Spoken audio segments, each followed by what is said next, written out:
Good morning, everybody. I hope this finds you well. I'm with myself. Well. It is an interesting day today. Alec Murdaugh, who, those of you who do not know, was an attorney in South Carolina. And I'm trying to hear. There we go. It's an attorney in South Carolina who was found guilty last year of murdering both his wife and son. He also was convicted and pled to, on the state level, a bunch of financial crimes. Well, now, ladies and gentlemen, he's been sentenced to the federal level. So, with that, let me go into what's going on. Let me explain a little bit about the case. And let me, I need to let someone know I'm live because they always ask, are you live? Tell me, why aren't you telling me you're live? So let me do that. But with that, I just want everybody to, I hope everybody had a great Easter weekend. I sure did. I got to be with my daughter, who I love, and my son. We got to spend the day together. And those of you who have children in college, you understand how precious these times are. So let me let them know. I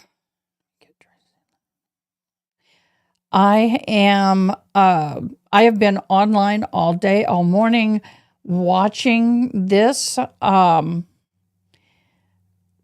I can't say I've been watching it. In the federal court system, you're not allowed to have, they don't have the cameras like they do in some of the state areas. So I did not get to watch any of this. So everything has been reported through the news media who were in there. So this is what I'm going to do. I'm going to give you a road travel thus far a little bit. Alec Murdaugh was sentenced to 2 life terms without the possibility of parole, I believe, last year when he was convicted of those murders. And then a couple years prior to that conviction, there was a woman who worked for him, his housekeeper, who was fell on their front porch and busted her head and passed away from those injuries. And he had told the boys that his firm would represent them in a lawsuit against his home ownership. One of the biggest parts of this trial is that he stole over $3 million, I think, approximately-ish, from those boys. And they did not even know, the adult sons did not even know that the money and everything had been paid out until the news show had said something about it. So poor kiddos. And Alec had basically stolen their money.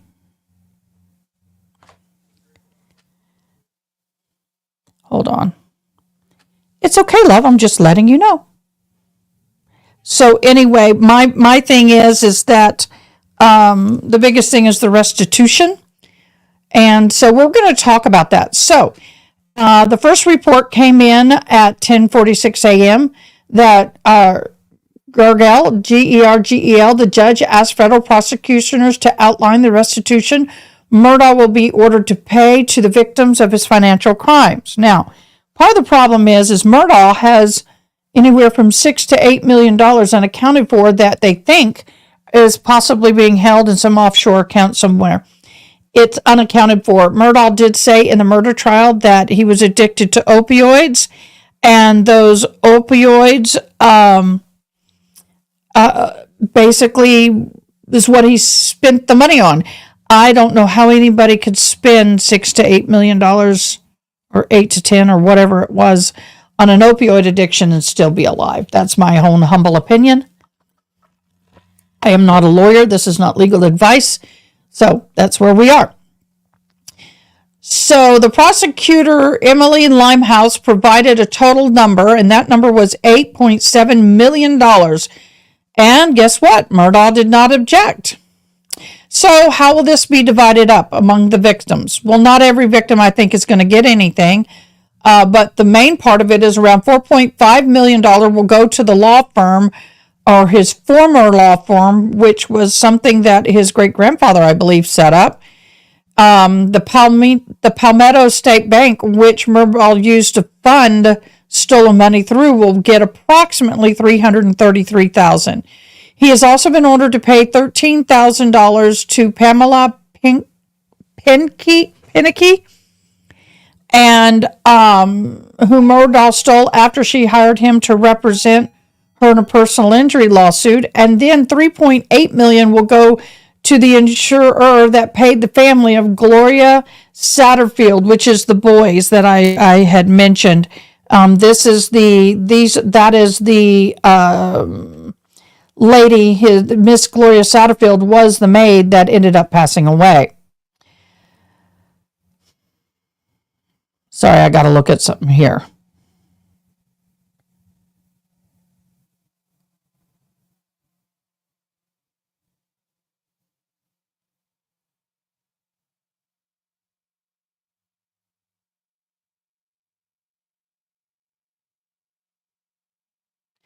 So with that,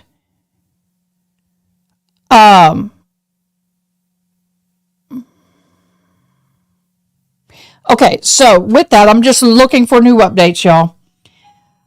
So while that is all being divvied up, that's all fine and good, but there are other victims. And in fact, they have found 11 more victims with the grand total of $1.3 million. They're not even mentioned in this case. So at 11:15, the prosecutors presented their sentencing recommendations. Limehouse recognized Murdaugh's victims, and a couple of whom showed up and addressed the disgraced lawyer, as they called him. She asked to impose a 30-year sentence more than the guidelines. That is interesting. We really haven't seen anything like Murdaugh's case in South Carolina, Ms. Limehouse had stated. The judge didn't waste any time announcing his decision. So we're going to come back up. I'm skipping ahead. Then at 11:04, the judge, Jurgel, I think is how you say it, said he intended to let Murdaugh's federal sentence run concurrently with the state. Now, that is a big blow and disappointment to the victims and to the Attorney General. They were hoping it would run consecutive and not congruently. So Murdaugh's defense attorney asked the judge to impose a sentence within the guidelines, which is between 17 and a half years to 21 years and 8 months.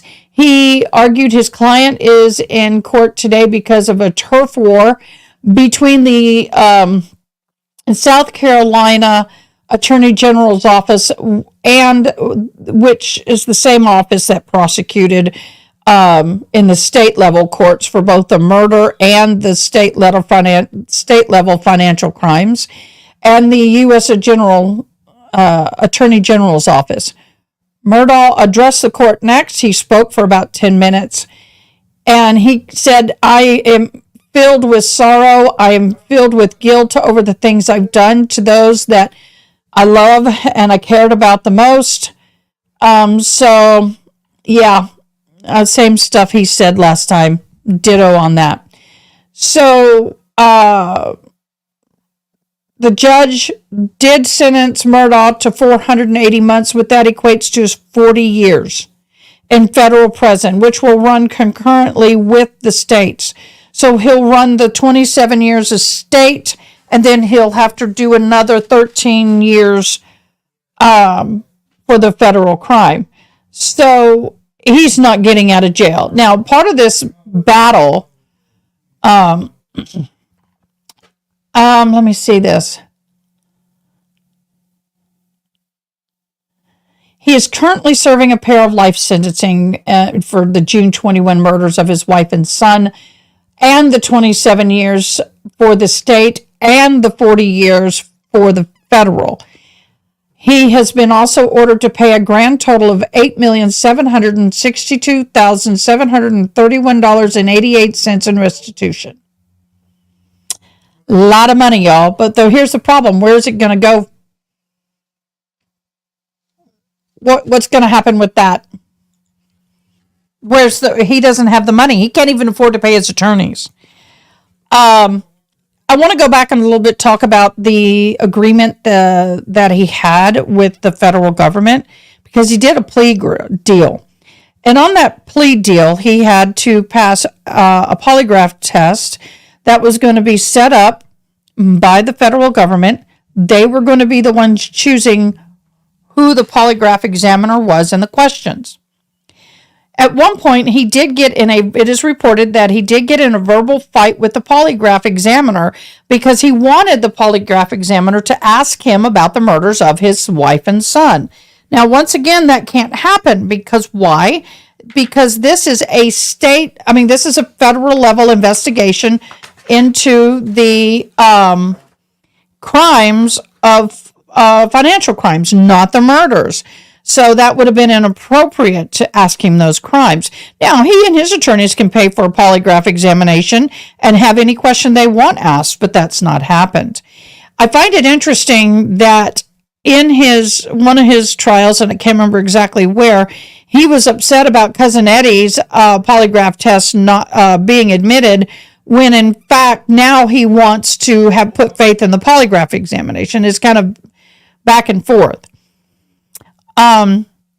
He had to meet with the FBI and give the FBI a bunch of information regarding who else could have been involved. There is an unnamed attorney at this point that they were asking about. And they were asking about the finances. Where is all this money? And those are the questions that he was found deceptive on.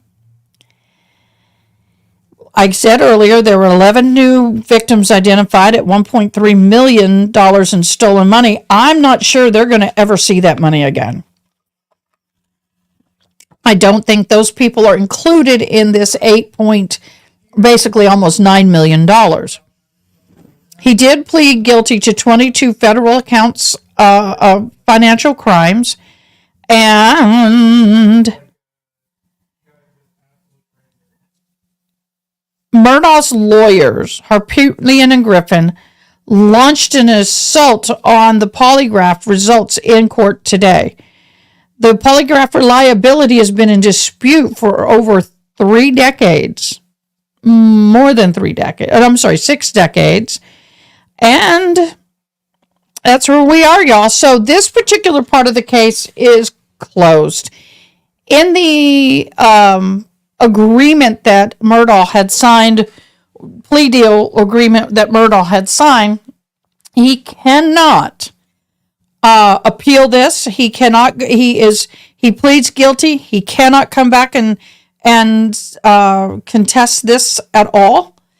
The only thing he could contest was the federal government going and